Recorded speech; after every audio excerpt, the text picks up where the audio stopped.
Well, the And Lakers make the sixth seed. I'm no, hoping. Yeah. but I'm hoping. they won't. I mean, it's What's up with you, bro? But 3.5 games, man. It's possible. they could make the 7-8, and depending on They can make the who seven they're for playing in sure. this, yeah, depending on who they're playing in that 7-8, Lou, look at the Suns' record, that man. could. My man, your team is gonna be a playing team. Look, Period. Okay. Let okay, all but the other. there's a difference between having to play 2 games or having to play one. Well, what's funny is so Listen here, yo. I'm gonna just 19, save Stop it. yelling at me. 19 family playing poppies. Yo, just he okay. said, look, just accept our link here. All right. Divine Nine, okay? Yeah, like come on, man. All this, but we might get to six. Nah, man, you just looking at your numbers upside down. You're number nine playing poppy. That's it. We smoke.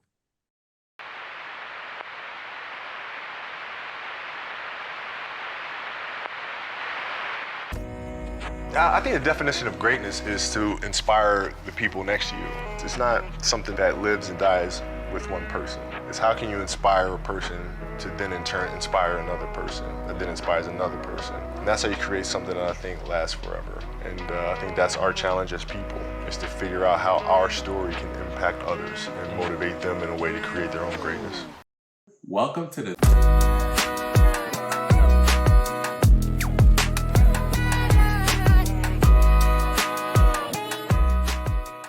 Welcome to the 3 on 3 podcast. I am your guy Hans here with my guy Ev. How you doing today, Evan? I am wonderful. Thank you for asking.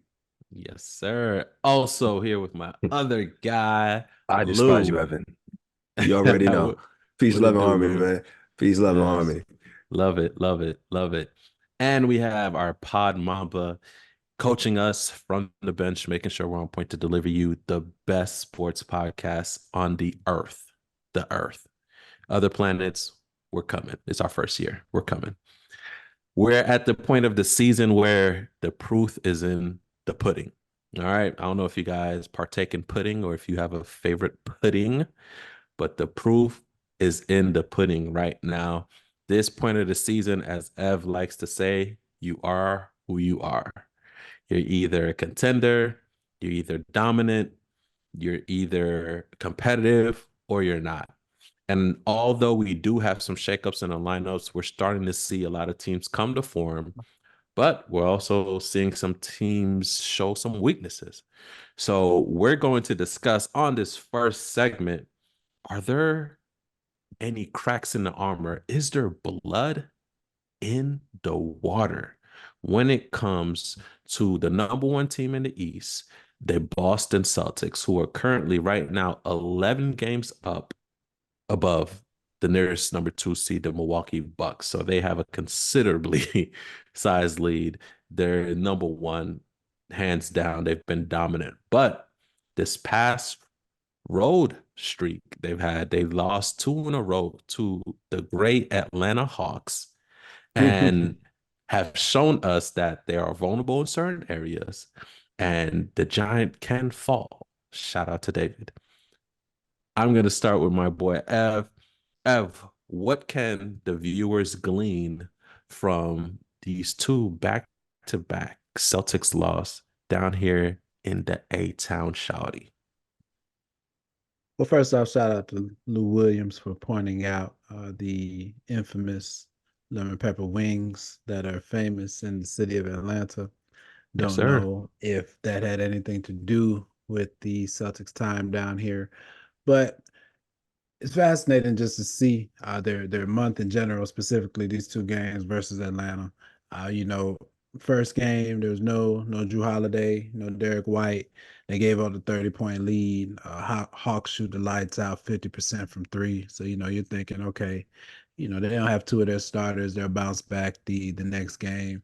Come out the next game, they have all their starters. They shoot Yep. reasonably well. They just can't pull away. It was a close game throughout, and they end up losing on a game winner by DeJounte Murray. What's fascinating about it is that Kristaps Porzingis, he played both games. He's been, and I think he'll continue to be their X factor going into the playoffs. And so, although I don't think it's something, it's not nothing. They've had kind of a weird month. Now only 4 losses, which I mean, there's a lot of teams that would trade their season to have a month with only 4 losses, but they come Mhm. out. They come out beginning of the month, 2 dominant wins against Golden State and Dallas, and then they turn around and then lose 2 straight to Cleveland and Denver, a Denver game that folks had all eyes on. So they lose, they get swept on the season by Denver. Then they go on a winning streak, but they really don't play anybody. And that sounds kind of weird because they beat Phoenix twice in that streak. But we're beginning, well, not beginning, but maybe beginning to realize that Phoenix might not be who we thought they might be. They lose to the Bucks without, I mean, they beat the Bucks, but without Giannis, and then they come down and basically close out the month with these 2 games against the Hawks. So it's just fascinating to see a team that, as dominant as they've been, like you said, 11 and a half games up already on the second place team, the Bucks, who we're going to talk about as well. As dominant as they've been, what we've all been waiting for in the back of our minds to see is, okay, do they have that last step in their journey, right, Mhm. to overcome that fourth quarter stagnation, that overcome every little bit of adversity that they've stumbled on these last few years. And so when you see them lose back-to-back games to a team like Atlanta, who's played them tough in the playoffs, who potentially could be playing them in 2.5 weeks in the playoffs, it just makes you kind of question, okay, is this the Celtics that we've seen the last few years, or is this truly a different Celtics team from what we've seen? 100%. It did raise a lot of questions. Lou, I, for one, am very adamant about the Celtics having their issues, and the Hawks clearly did not fear the Celtics. Now, are you of the same mindset that the Celtics are not to be feared? Or do you think that this was just a bump in the road that they needed to get themselves together and to really make this run to the playoffs? Yeah, I mean, it's one of those things where we've seen it in all types of sports. There's one team, unfortunately, just has your number. And I think from a matchup perspective, that's one of the biggest things that they're dealing with when it comes to Atlanta. And that makes it a little bit difficult. But outside of that, I don't think that, it necessarily is something to be worried about, because at the end of the day, we know who's clearly the better team, right? Just because you have a couple of bumps in the road. I mean, granted, you're not supposed to lose games like this, right? You know what I mean? You're not supposed to play down to a lower talent team. You're supposed to go in, get the job done, and keep it moving. But I mean, what are the Hawks really playing for? At this point. So I can see why the Hawks really aren't scared, because they really have nothing to lose, right? They're not worried about where their ranking puts them in terms of, are we going to make some deep playoff run? So if anything, the Celtics need to make sure that, hey, okay, we may have lost these games, but what did we really learn here, right? What did we really need to be able to do? Who knows? Maybe they were trying out some new stuff for their playbook. You coming out and looking at these teams that are a lower tier as you you tool up for the playoffs. You start testing out your playoff playbook. And see what you can do, what different looks are. But I think from a matchup perspective, I think that's really the only thing that it kind of tripped up Boston. So when I was watching the games, I definitely saw that the Atlanta Hawks did match up well, athletic wise and length wise, with the Celtics. What I was surprised, which I thought Ev was going to point out, is that historically, when you watch the Celtics, at least historically with the Tatum and Brown Celtics, and this may be a coaching change, which may be apparent, right? Is when they do get stagnant on the offensive side, Tatum and Brown get theirs off the dribble predominantly. Now, Tatum has been posting up actually more. It's been a part of his game he's been developing, but he's not necessarily your go-to in the post. So what's happened is they'll run a set. Not like Siakam or Bam.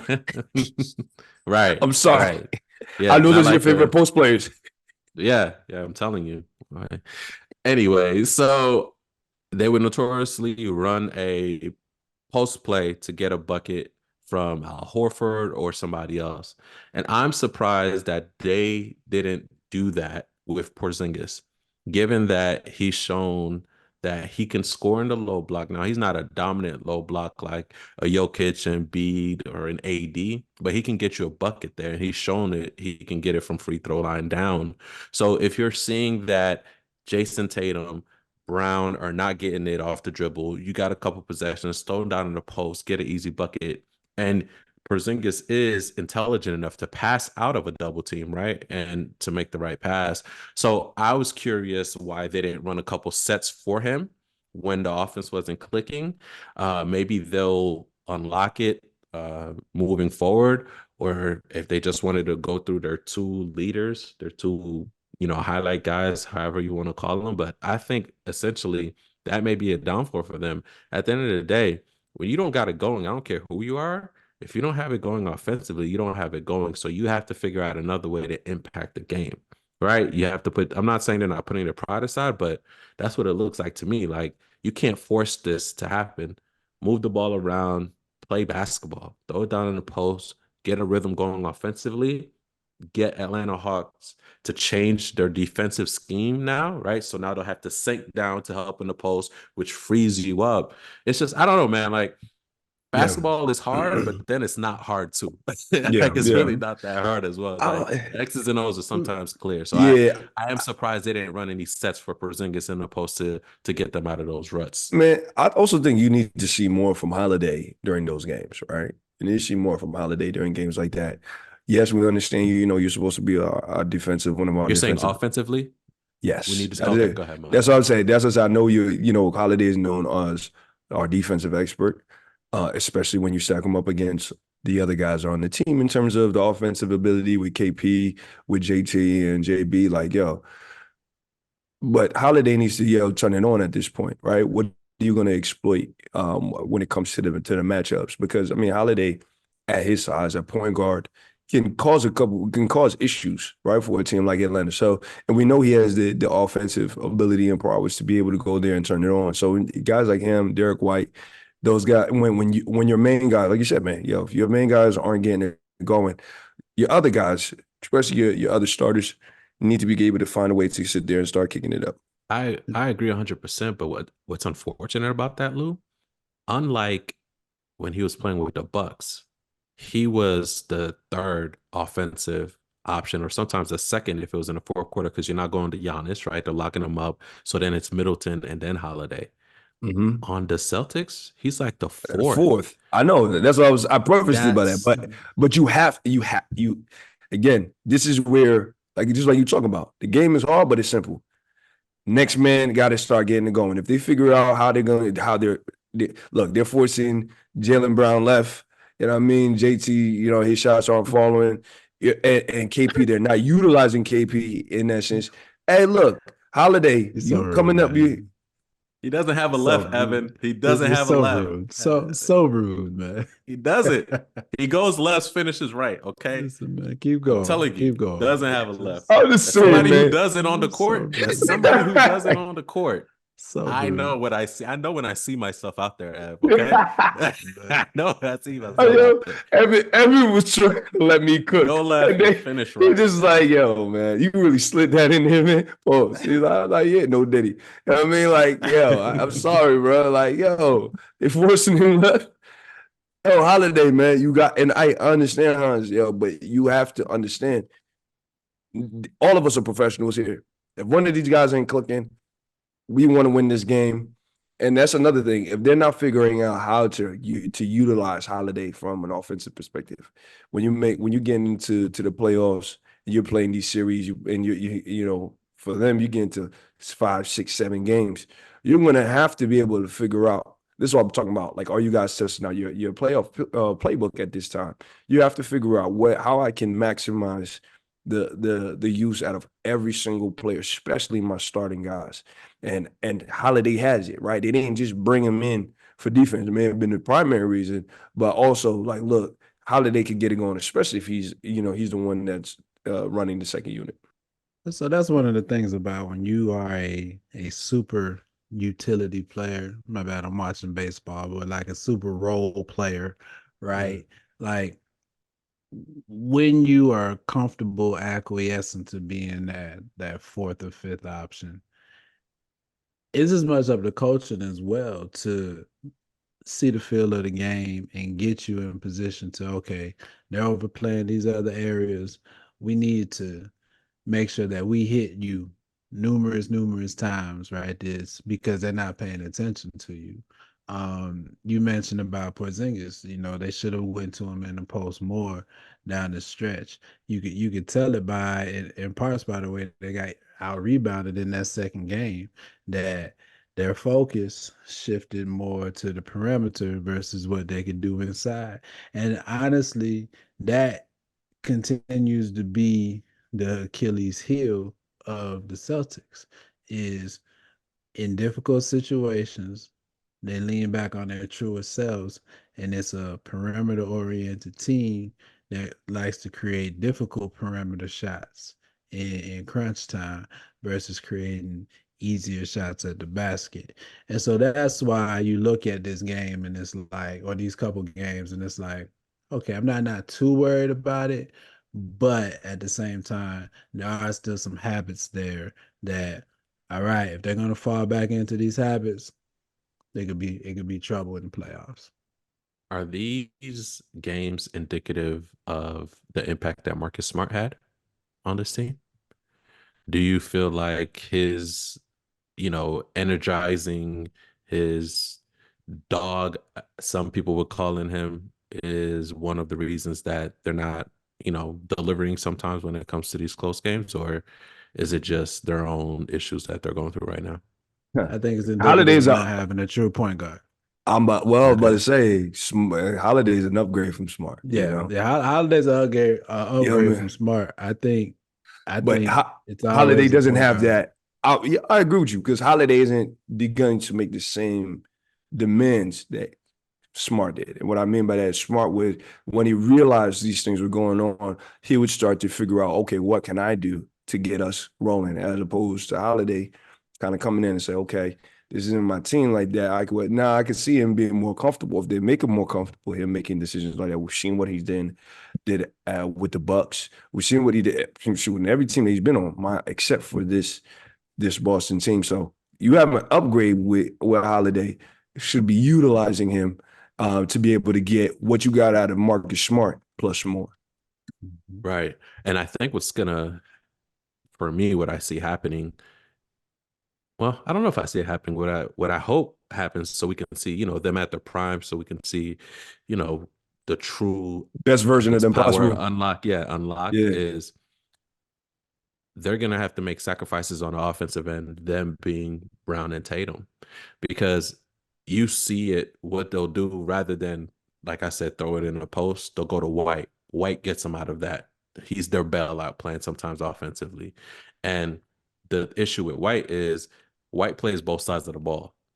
So if he happens to be matched up with somebody who's particularly active on the offensive end, and he's a rhythm player as well too, that may not be consistently there. So they go, like F says, back to the perimeter. I feel like if Brown and Tatum make a little more sacrifice and try to get Holiday, like Lou said, going, they may get more out of him. But my question is, will they be willing to make that sacrifice offensively? We'll see, though. We'll see. I'm of the likeness that they feel like it's their duty to get them out that rut, but we'll see. We'll see what happens. Hey, So man, they paid you that check, JB. JB, like, they paid me to score. Actually, listen, they he paid you. says I'm the richest player in the NBA right now. They actually paid you to learn how to go left, but that's another conversation.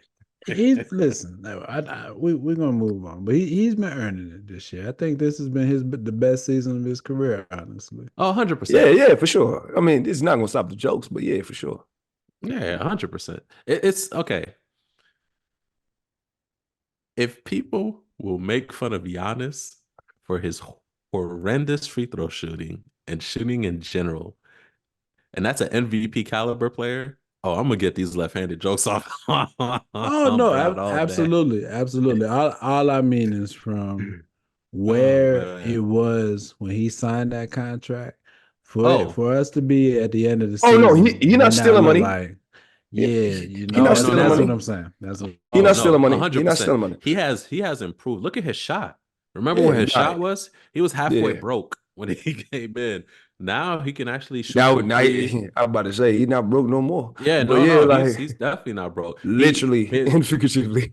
he can't go left and pull Right. up, but you know that's Yeah. different. That's different. He'll get that in his bag. He'll get that with the next contract. Yeah, the next contract is out. But no, definitely 100%, man. Yeah. But we'll see what happens. We'll see what happens. Last question before we move on, real quick, for the Hawks. Trae Young, they're doing this without Trae Young. They're treading water. Is this a good sign for the Hawks going into the play-in? The fact that they're able to get it done against, the Celtics, is this something that you think will fuel them to make a run, maybe play against, the Bulls or anything like that? Is this a momentum changing Hans, experience I for need the you to Hawks? relax, yo. I need you to Oh, my relax. bad, man. Oh, Listen, damn it. man. We're losing to these guys again. Damn it. You're playing that's why I mentioned it too. You're playing the Hawks right now. So, Ah, is this a momentum? I feel like Rick Ross. Ah! Like, What I say is the Hawks are a team that disappoint us from what the expectations of their rosters is year in and year out. So I wouldn't be surprised if they played better, at least made it out to play in. If they're the 8th seed, I wouldn't be surprised at all. If they go 5 games in the first round, I wouldn't be surprised at all. But they are 34-40 as of recording, maybe 35-40 after what was happening in Lou's phone right now. relax, So, relax. No, I mean, to be honest, look, there's nothing really to be scared of when it comes to the Hawks, to be honest. DeJounte Murray's making sure that he ups his stock, and he's really showing that, hey, look, if I don't have a future here in Atlanta, I still showing that I'm a high caliber player. Because dropped to be 41, so. to be real, him and Trae Young, that experiment, I truly don't see that experiment working out. It doesn't seem to have been fruitful as the season shows. But we're seeing that he can still carry a team. So Facts. at minimum, he's solidified his shot. it's got to 100%. be either or next year. It can't be both of them. Yeah. True. And there's a lot of teams that would get that would be happy to have Trae Young if that was the case. I was about to say that too. I don't think this also helps the Trae Young trade rumors as well either. I feel like this just adds to it, in my opinion. So, but we'll see. We shall see. I know we have to get on to the next segment, but before we do that, I feel like we do have to mention the Bucks. 11 games down from the Boston Celtics. They're 6-4 in their last 10. They're rounding into form. Now, Dame is out for some personal reasons, but they're still clicking right along. Chris Middleton is back from his last ankle injury, and he came back and he's back. Gave you 20 plus points, had a triple-double the other day as well. So they're coming into form right around the right time. They're peaking. Giannis was out for a bit, but he's back. Just some knick-knack, nothing too serious right now. They're coming into form. Do we see them, Evan, as a legitimate contender now? I know before we had our questions in terms of Dame fitting in. They went through the coaching change with Doc in the middle of the season, right before the All-Star game, and then injury to Chris Middleton. He's back. Do you think the Bucks now have gotten it together, and have they shown us enough for us to believe that they can knock off the Celtics and possibly the chip? Here's my issue with the Bucks. So they're currently on a 52-win pace. They were 58-24 last year. Giannis, you're getting roughly the same season, about 31, 11.5, and 6 assists. Dame, we've discussed Dame. My issue with the Bucks is if Embiid were healthy, if the Knicks were healthy, this team could actually be a four seed. Their defense is better. They've risen from where they were, but still 21st in the league right now. I don't know about this team. you have, if they play the Hawks, I think they match up well against the Hawks. The Heat still would love to play them again in the playoffs, right? So, like, to go back to the Celtics, there's a scenario in which we have Celtics, Hawks, Heat, Bucks in the first round, Mhm. right? There's a scenario in which we have Bucks, Sixers with the Embiid return from injury in the first round, right? So, as far as the second seed goes, I see variability with them. I don't doubt Giannis, but I do doubt the team. Okay. Fair. Yeah. To Ev's credit, Lou, is this Bucks team better than last year's team? So I don't know if it's better, but I know it's different. Right. And I actually am leaning towards better. And it's because of one of the first things you mentioned, Middleton back. And not just Middleton back. And we talked about this on the previous episode. Not just Middleton being back, but him showing form. So I was like, yo, Middleton is looking like, hey, this guy can be a guy that we have as a viable option. He doesn't seem to have truly lost a step for real. So, I mean, I do think with having him in the mix, and now you have multiple closers. You have guys that, Middleton helps spread out the floor. Middleton being healthy and active in the rotation is a game changer for the Bucks. So that's why I would venture to say that they're better, but that's mainly on the offensive end. Defensively, they have issues still. And that's, that's one of their biggest, that's going to be one of their biggest challenges, especially as you talk about playoffs, night in, night out, in a 7-game series. So, you can't have, this can't be a D'Antoni style that let's just go outscore everybody. It's not, we've seen that proves not to work in the playoffs. So I think definitely from an offensive perspective, they're better overall. If they're better than last year, not by much, but I think that, like I said, Middleton is the biggest at him currently being healthy and being able to play, not just from a serviceable perspective, but actually giving some impact.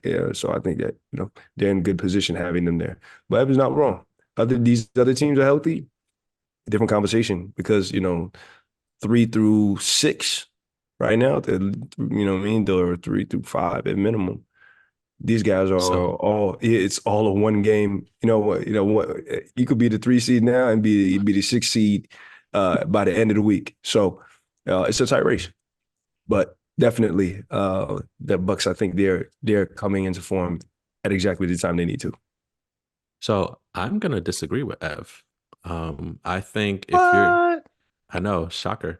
I think if you're going to say, if the Sixers are healthy, if the Knicks are healthy, well, if the Bucks are healthy, i.e. Middleton, I think they're still better. Just because I don't think we're giving credence to Middleton defensively. So he was tasked last year with some difficult matchups and guarding some best players as well too. And I think he's a part of why they've been lacking defensively as well, because he's been hurt and injured. So for me, if you're gonna say if the Sixers were and the Knicks were at full strength, well, if the Bucks were at full strength, if you have Middleton, I think they're still number 2. I really do. I think Middleton is that great. Like, don't forget, he really was their closer. He really was that guy for them. And we've seen it worked in the past with LeBron. Giannis is capable, just like LeBron, with leading a team for what I would say 45 minutes. And then you have somebody else close it, right? So Kyrie would be there to make timely possessions when LeBron would run out of gas or get triple teamed or what have you, or put in a position where it's difficult for him to score. And you have Dame, you have Middleton. I think they're just as good. Now, the question is, how healthy is Middleton?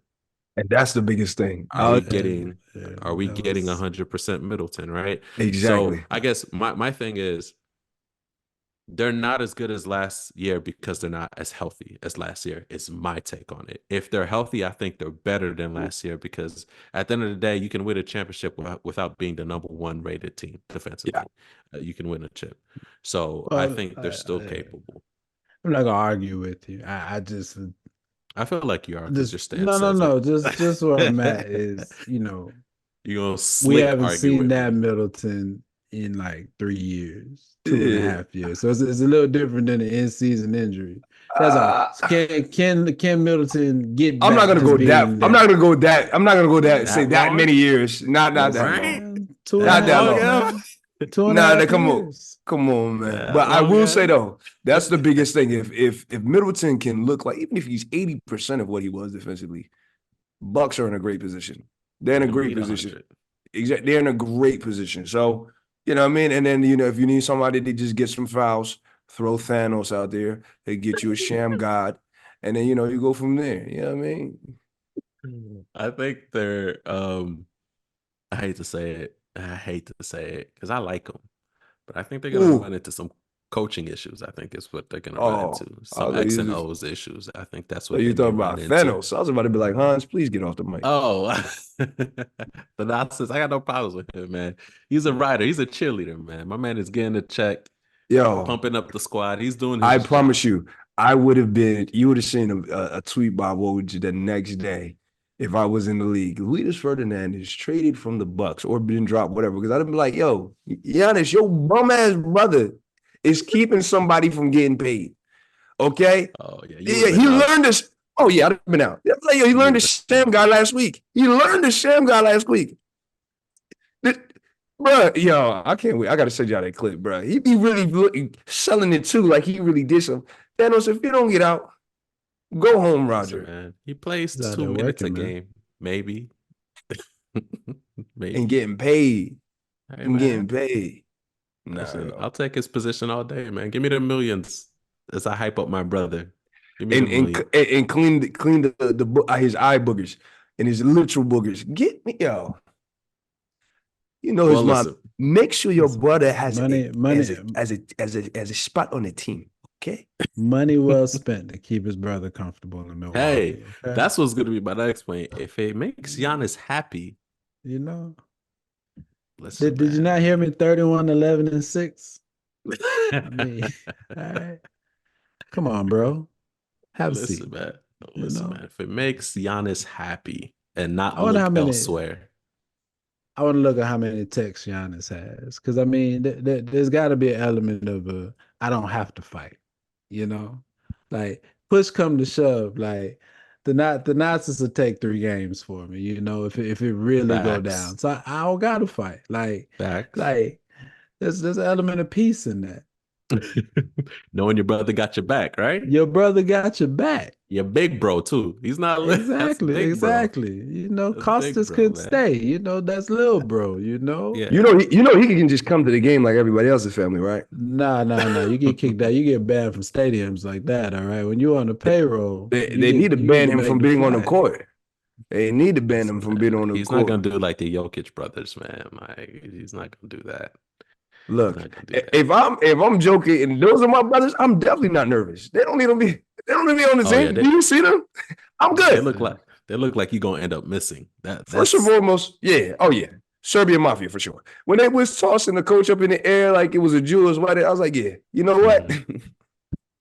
Hey man, Those- Lou, that's why you're my guy, man. Speaking of Serbian Mafia, so my fantasy league team, you know, has that tagline, you know, the French Serbian Mafia out here Here we is go. currently Hey, There I you just go. I had to take a page out of your book and do, you know, hey, man, talk good about pass, Chris Paul. Look, master class. Come on, I had to give you a master Good class. man. What you gotta Good say? pass, man. Good pass. All I'm saying is there's a championship round happening in our fantasy basketball this week. Yeah. And I am going head to head in the championship round against this squad with this raggedy name or whatever. It's a that are name that I've pop- used since the first time I played fantasy basketball, you know? Oh, really? Okay. Shout out to you, man. The Clay Fighters or whatever you want to call them. We're head to head right now, the championship round, and it's neck to neck. We're 5-5 right now. So it's really going to be an interesting week for us in the chat. And we will be hawking. I know I will be hawking our fantasy league. And we all know that everybody wants the French Serbia Mafia squad to win because it's me, you know? And I think we can pull it off. I think we can pull it off. If, Who's everyone? Who's everyone? Huh? Who's everyone? Everyone but you. Everyone wants me to win. Everybody. So, if I can just make a plea, Jamal. Hold on, Ev, I gotta make my plea. Mr. Murray, listen, man. I know you're trying to get right for the playoffs. And I know that you want to go back to back because that's what's important to you. You want to win a chip. But listen, I'm here to offer you something. Just like the Lakers got a chip that some people don't think means much, the in-season tournament. You can get a chip here with the 3-on-3 tournament here. I need you to show up, brother. Show up.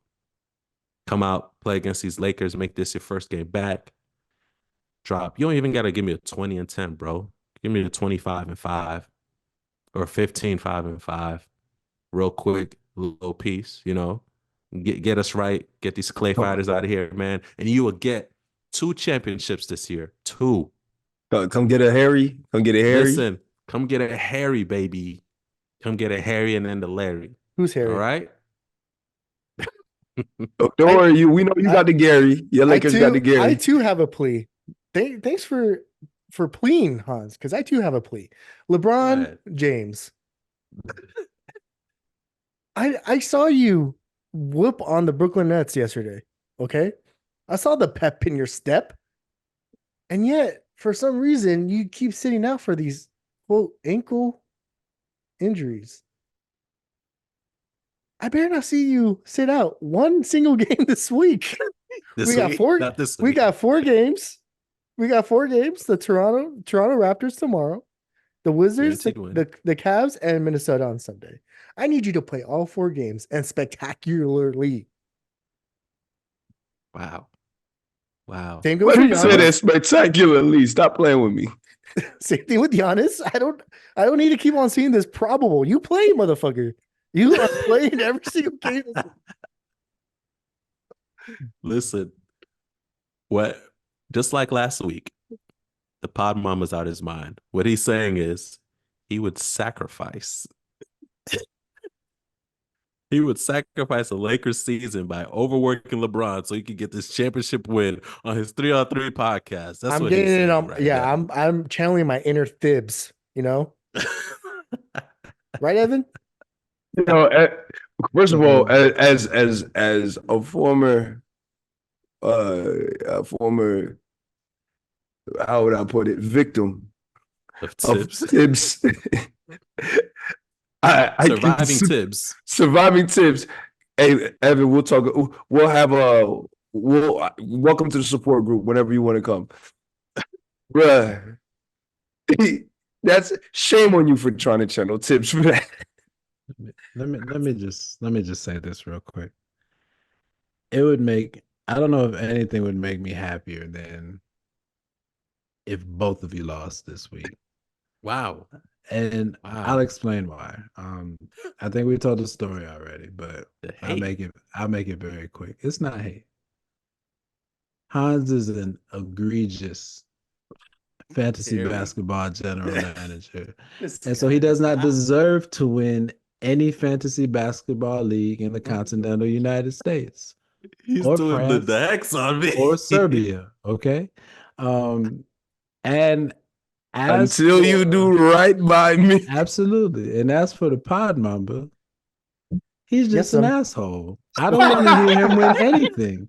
I don't want to be in any chat group on Monday morning in which he's won anything fantasy basketball related. man.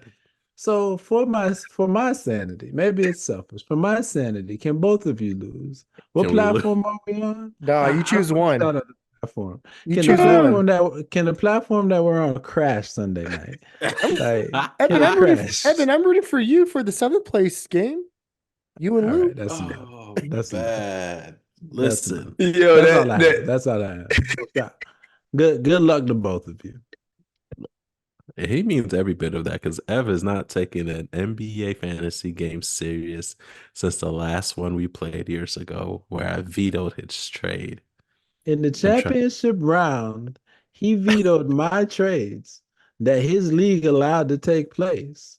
Listen, what world are we living in? I had to protect the integrity of the game, Ev. Listen, you sound like you sound like David Stern, Hans. Somebody else on this pod might.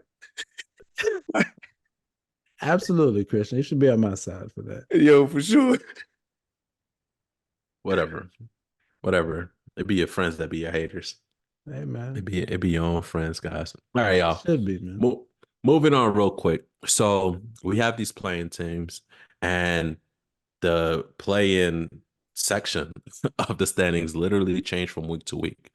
But I do want to focus on one team, specifically the Philadelphia 76ers.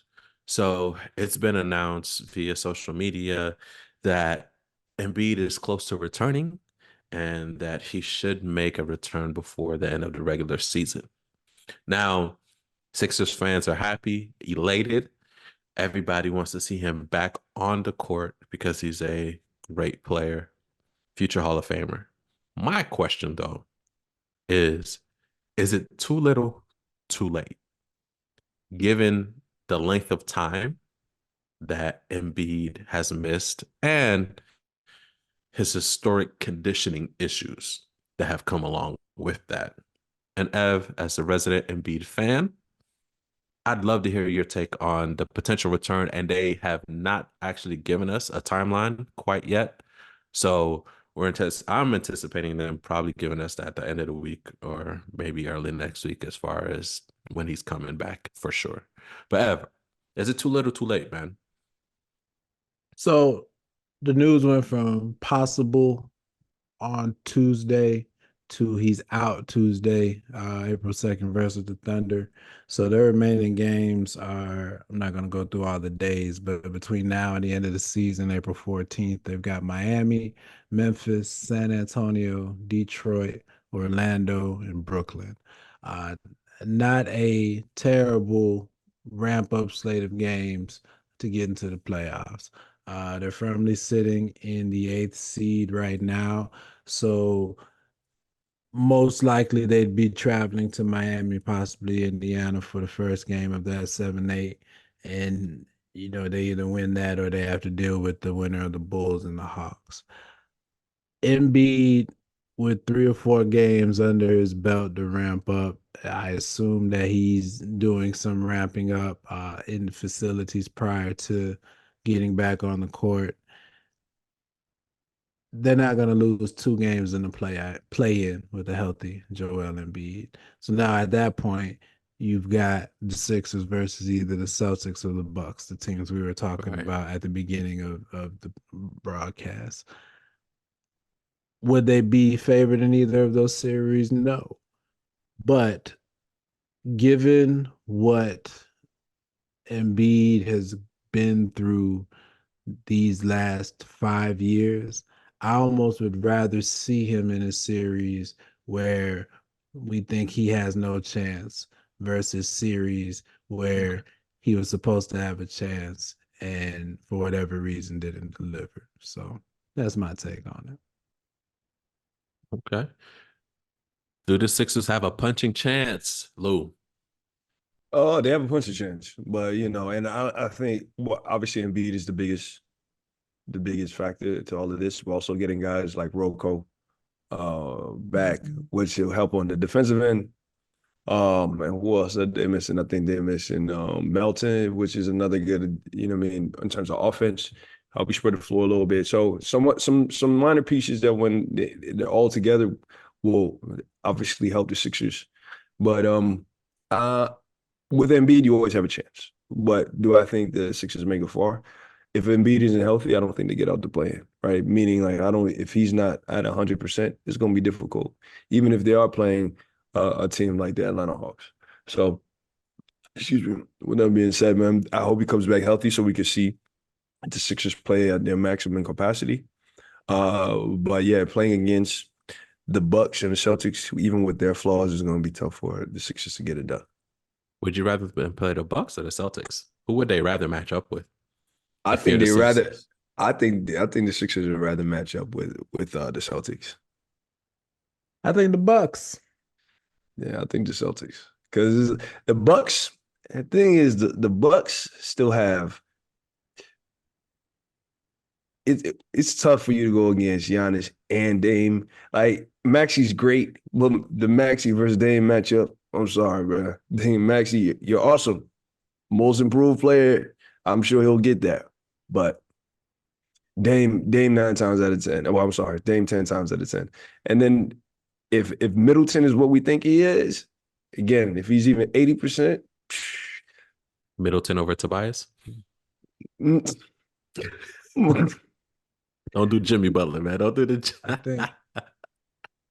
I just think the Celtics have much more institutional knowledge against Embiid. I think the Bucks. I mean, we talked about it from a defensive standpoint. They're not the same defense. Embiid's gonna have an easier time with the Bucks, even with Giannis and Lopez. I think Embiid's gonna have a easier time with them and getting it out to the rest of his team versus what he'll have with the Bucks. I was thinking about on the Lopez end, because the Bucks at least have a big body like Lopez. Horford has kind of done well with Embiid, but that was, exactly. Embiid's on another level now. Exactly. Like it's not even a issue now. You gonna put KP on Embiid? Porzingis has anything to offer, but I don't know. Like I see both of your points. I can, like F says, like they do have a more history and would be more ready than I would say the Bucks. But I don't know. That's a good question. Yeah, that's a good question. I'd love to see either. And I think honestly, I think it'd be a heartbreak in the first round, because you don't want to see the Bucks or the Sixers. I mean, the Bucks or the Celtics get knocked out the first round, but you also don't want to see Embiid given what he's been through. You get what I'm saying? Like you don't want to see him lose in the first round as well. So it would just, man. I wouldn't mind another Embiid crime meet. Be honest. Just saying. I'm just saying, man. I think that'd be great for the NBA. That'd be very dramatic. People would tune in to see it. I'm here for it. I'm 100% here for it. But if the Bucks get bumped, I definitely am tweeting, get rid of Thanos, please. Get rid of him immediately. You get bumped in the first round again. Giannis, do you want to win, or are you afraid of your mom yelling at you? Hey, boot this man immediately. The Bucks are gonna block our Twitter account. They're gonna block us after that tweet. They're going to block us. All right, let's move over to the West Coast. So, two teams I do want to talk about. Since we're going on injuries, the Sacramento Kings, they are down 2 players, Herter and Monk. They are 6-4 in their last 10. They're currently, right now as we're recording, in 7th place in the play-in. And them and the Phoenix Suns are tied right now, but the Phoenix Suns are about to win their game tonight, I'm assuming. And they're a game and a half ahead of the Lakers. Should we be concerned about the Kings in regards to their playoff aspirations? Don't forget, earlier, they were up there 4 or 5 seed. And now they're all the way down to 7th. Is this basically the sign of a first-round knockout for the Kings? Anybody can answer. I think the Kings are a team that every team below them has been eyeballing, like chumming the water, so to speak, for the past 2 months. You look at the Kings stats, and the real thing about them is that they're basically the same team as last year, while all the teams around them got better, and the teams that are below them have better pedigreed players. No disrespect to my boy De'Aaron Fox. I wish he wouldn't have cut his hair. I could still call him Vegeta. But still, one of the best point guards in the league. Sabonis continues to surpass my expectations and thoughts of him as a center in the league.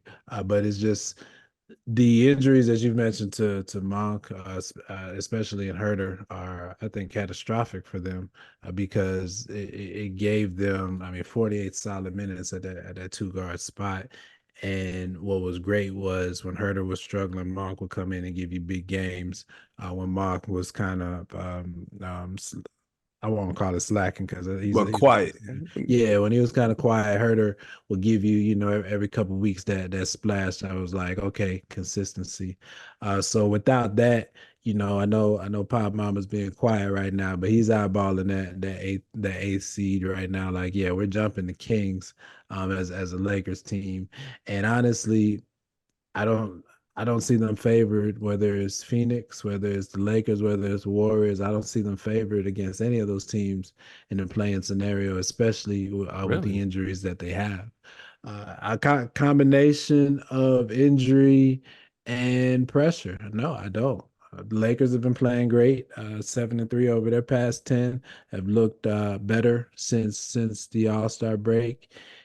Even the Warriors, as much of a mess as they've been, you put the Kings and the Warriors in a single game elimination. Sure. That's kind of tough. So, yeah, the Kings, we could talk about this, and the Kings reel off 3 in a row, and they be back in the 6th seed next week. That's how tight it is.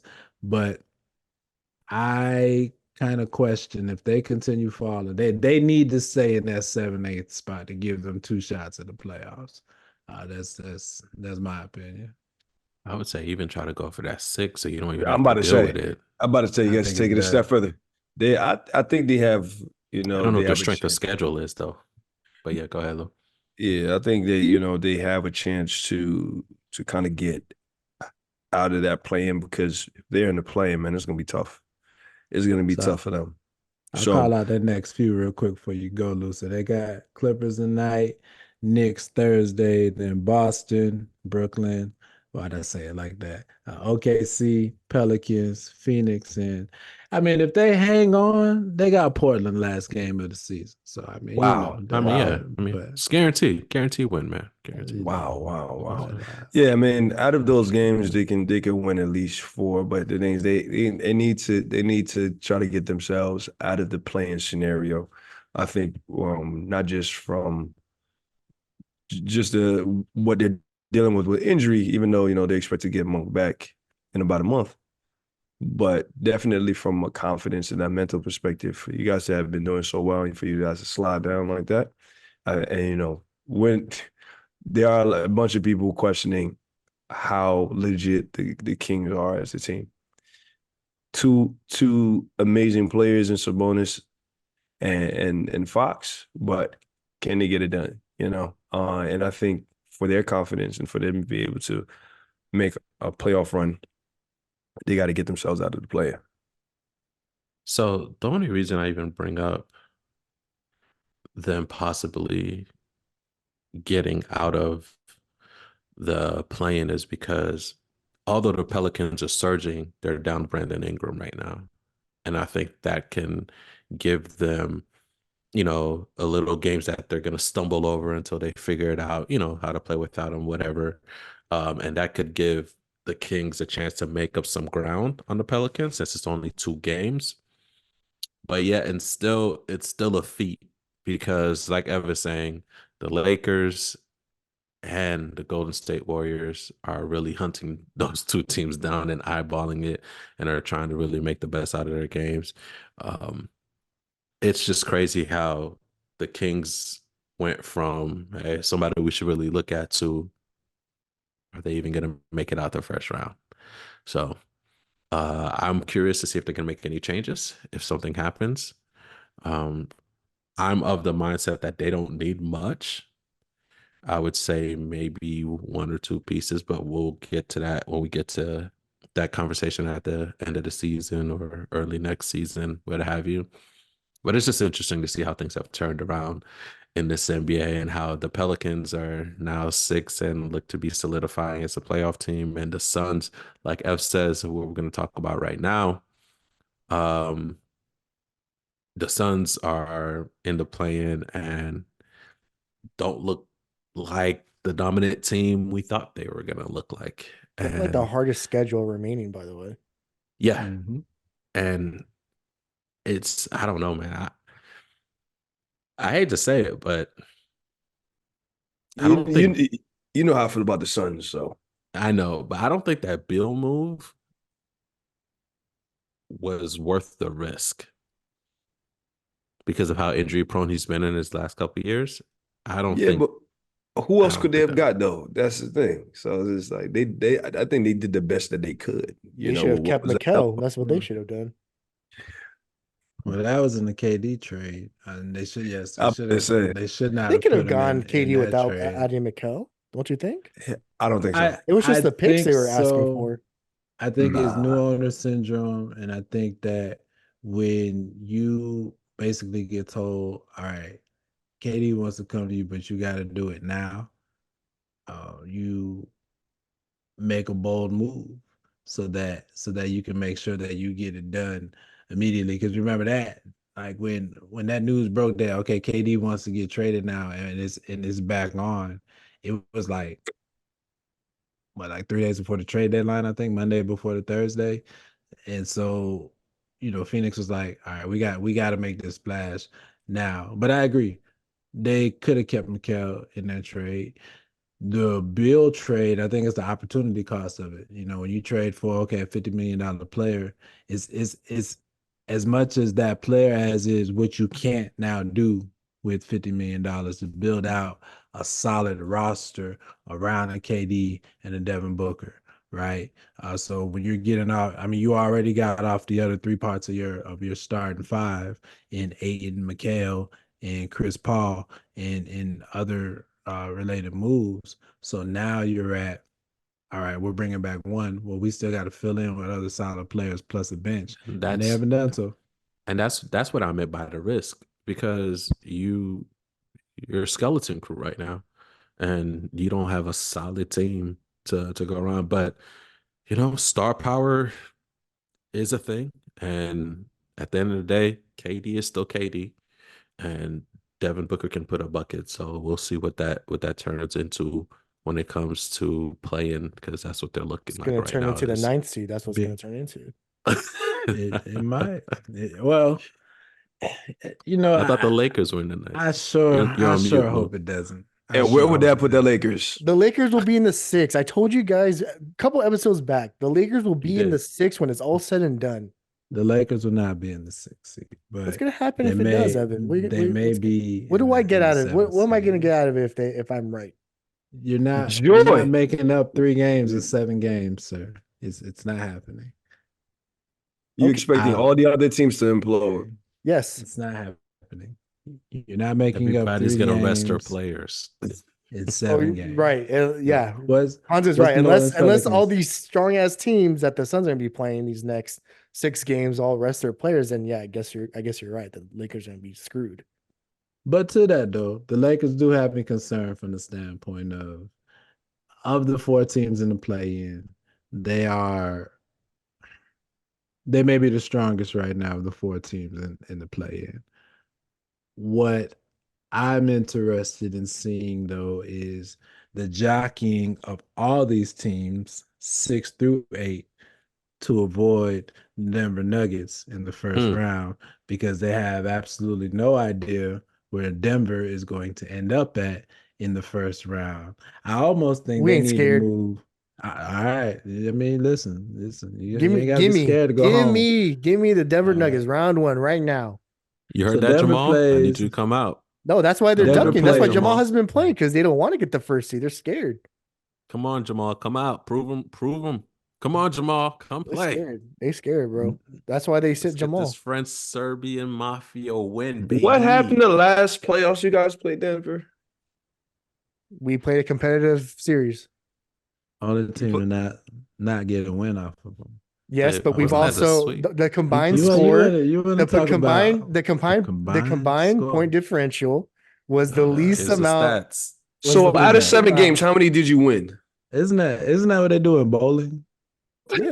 I'm just curious as to out of Who do you 7 think games, you how are? many I did y'all am. win? I'm just curious how many games y'all won in that series. Great episode, guys. Oh wow. Oh wow. On that note, guys, as always, thank you everybody for joining us. We appreciate you here. If you want to see some more content from us, please go over to our YouTube channel. It's where we have our overtime segments where we continue on our conversations, or sometimes we just have random conversations like the animes we're watching, the movies, our favorite topics and interests. So if you want to see a different side of us on the 3-on-3 podcast, a more softer side, join us on the OT segment on our YouTube channel. Appreciate you guys joining us. We'll see you next week. Hey guys, thanks for watching. If you enjoyed the episode, give us a thumbs up. If you really enjoyed it, hit the subscribe button and the notification button so you can keep up with us every week. Be sure to follow us on all our socials at the 3-on-3 podcast. Hey, got a question, topic you want us to talk about? Hit us up on our email at 3on3podcast@gmail.com. We appreciate y'all. Tune in next week.